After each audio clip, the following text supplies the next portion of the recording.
Friends, welcome to our YouTube channel MCQ centre. तो दोस्तों, जैसा कि आप जान रहे हैं कि NTPC का एग्ज़ाम आज से स्टार्ट हो चुका है। आज 28 दिसंबर है, तो फर्स्ट मीटिंग का और फर्स्ट डे का एग्ज़ाम आज ख़त्म हो चुका है। सेकंड मीटिंग का एग्ज़ाम अभी चल रहा है। तो दोस्तों, हमने खास आपके लिए, जिन साथियों का भी एग्ज़ाम आगे होना है, उनके लिए हम सेंटर पर जाके और जो भी लड़के एग्ज़ाम से छूटे, हमने कुछ लड़कों से वहाँ पर प्रतिक्रिया ली कि किस तरीके के प्रश्न एग्ज़ाम में पूछे गए थे।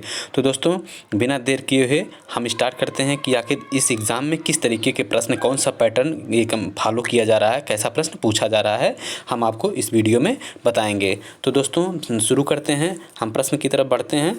तो दोस्तों, पहला प्रश्न जो आपका है, पहला प्रश्न आपका है, हमने जो वहाँ से जो लिया, वहाँ से हमने रिव्यू जो लिया, जो छात्र वहाँ पर परीक्षा दे रहे थे, तो उसमें पूछा गया था दोस्तों कि गोबी मरुस्थल किन देशों के बीच में स्थित है। दोस्तों, क्वेश्चन की फ्रेमिंग हो सकता है थोड़ी इधर उधर हो सकती है, क्योंकि जो भी छात्र परीक्षा देकर निकलता है तो तुरंत उसको क्वेश्चन के बारे में exact same to same question याद नहीं रहता है, तो नियर अबाउट ही क्वेश्चन बताता है। हमने इस क्वेश्चन को अपने तरीके से फ्रेम किया है।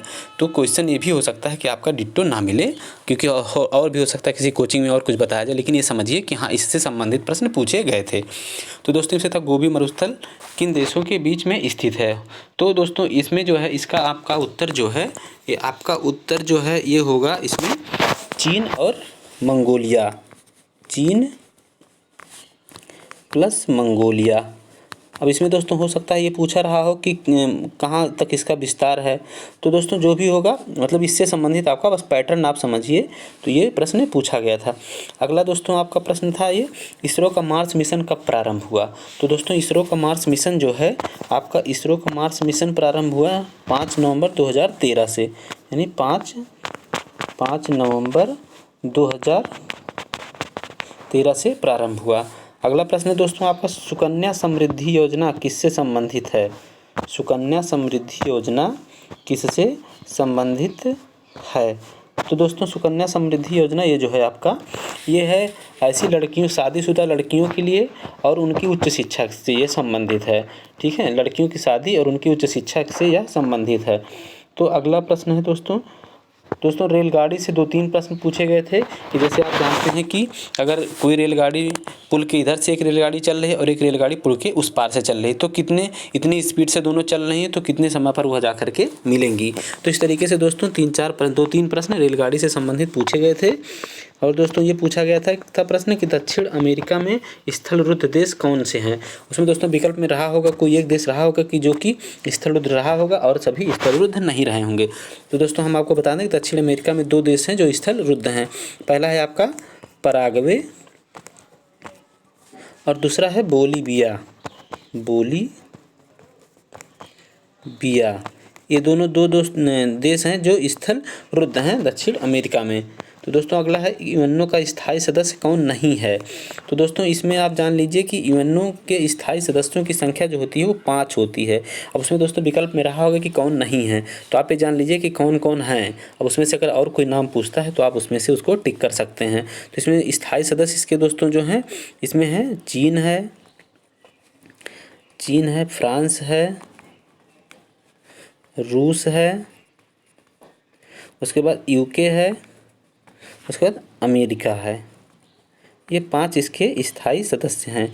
अब इसके अतिरिक्त दोस्तों जो भी देश उसमें रहा होगा वही उसका स्थायी सदस्य नहीं है। आगे दोस्तों, बिम्स्टेक देश इनमें से कौन नहीं है। तो दोस्तों, इसमें भी वैसे ही प्रश्न ये भी है कि बिम्स्टेक देशों की संख्या जो है, इसमें कुछ देश इसमें हैं जो अभी हम आपको बताएंगे। विकल्प में ऐसा रहा होगा कि एक देश कोई नहीं रहा होगा, उसने यही पूछा कि कौन देश नहीं है। तो बिम्स्टेक देश में दोस्तों कौन कौन देश सम्मिलित हैं। तो इसमें आपका है बांग्लादेश है, भूटान है, भारत है, म्यांमार है, नेपाल है, श्रीलंका है और थाईलैंड थाईलैंड। दोस्तों, इतने देश बिम्स्टेक देश में सम्मिलित हैं। तो दोस्तों, अगर इनमें से कोई जो भी ऑप्शन में रहेगा कि अगर इनमें से नहीं है वो, तो वही देश इसमें उत्तर सही होगा। तो दोस्तों, अगला है इसमें URL का फुल फॉर्म। कंप्यूटर से 3 प्रश्न पूछे गए थे दोस्तों, कंप्यूटर से 3 प्रश्न पूछे गए थे। पहला है, इसमें आपका पूछा गया था कंप्यूटर का मस्तिष्क किसे कहते हैं, कंप्यूटर का मस्तिष्क किसे कहते हैं। तो दोस्तों जैसा कि आप जानते हैं कंप्यूटर का मस्तिष्क CPU को कहते हैं, CPU को। और दोस्तों फिर पूछा गया था कि URL का फुल फॉर्म इनमें से कौन सा सही कौन सा है। तो दोस्तों आपको हम URL का फुल फॉर्म बता दें, इसका फुल फॉर्म होता है यूनिफॉर्म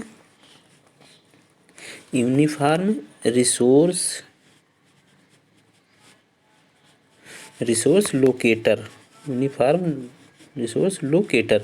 ठीक दोस्तों, इसके बाद अगला एक पूछा था उबंटू क्या है, उबंटू क्या है। तो दोस्तों उबंटू जो है, इसमें आपको हिंदी में हमने लिखा है, इंग्लिश इसका था ठीक है, BUNTU, उबंटू। ये भी कंप्यूटर संबंधित है। तो ये क्या है, तो दोस्तों ये जो है आपका ये ऑपरेटिंग सिस्टम है, ऑपरेटिंग सिस्टम है, ये ऑपरेटिंग सिस्टम है। दोस्तों अगला है कि पदार्थ की मात्रा का मात्रक इनमें से कौन है। दोस्तों पदार्थ की मात्रा का मात्रक होता है मोल। तो दोस्तों इसमें हम आपको बस पैटर्न बता रहे हैं कि किस पैटर्न पर परीक्षा में एग्जाम मतलब क्वेश्चन पूछे गए हैं। तो ये कोई ज़रूरी नहीं कि यही प्रश्न आपको आए, लेकिन हाँ पैटर्न आप पकड़िए कि ऐसे ही प्रश्न आपसे पूछे जाएंगे आने वाली जो परीक्षा अभी बाकी है। क्योंकि इस शिफ्ट में, पहले शिफ्ट में लगभग 23 लाख लड़के अपियर हो रहे हैं, तो इसमें एक काफ़ी दिन तक चलेगा, लगभग 1 महीने के आसपास। तो दोस्तों अगला है कि निम्न में से सहजीवी कौन है। अब दोस्तों कुछ विकल्प दिया रहा होगा, उनमें से आपको मानना कि कौन सहजीवी जीव है। अगला था दोस्तों सबरीमाला मंदिर किस राज्य में स्थित है।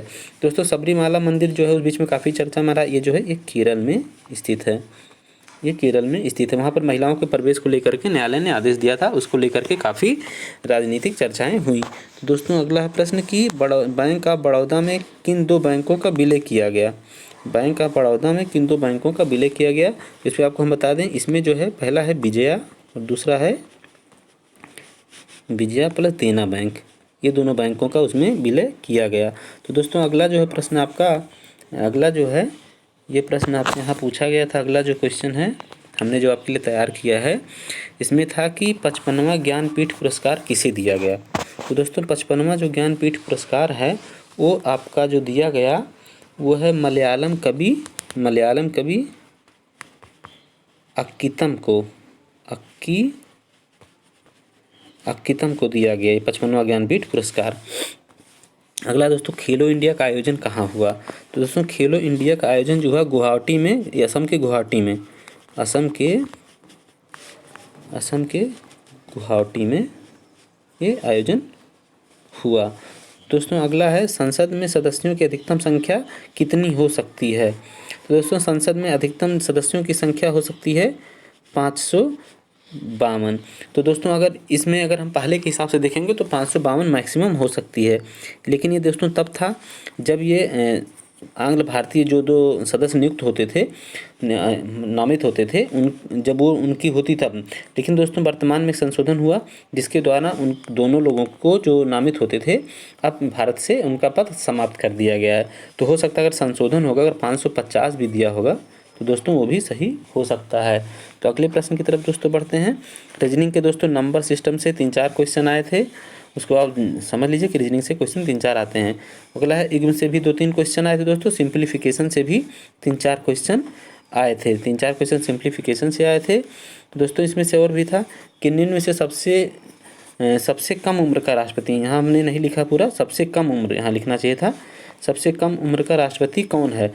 तो दोस्तों इस प्रश्न का उत्तर हम अभी भूल गए ढूंढना क्योंकि नीचे छूट गया था, तो अभी हम आपको उसको बता देंगे कमेंट में।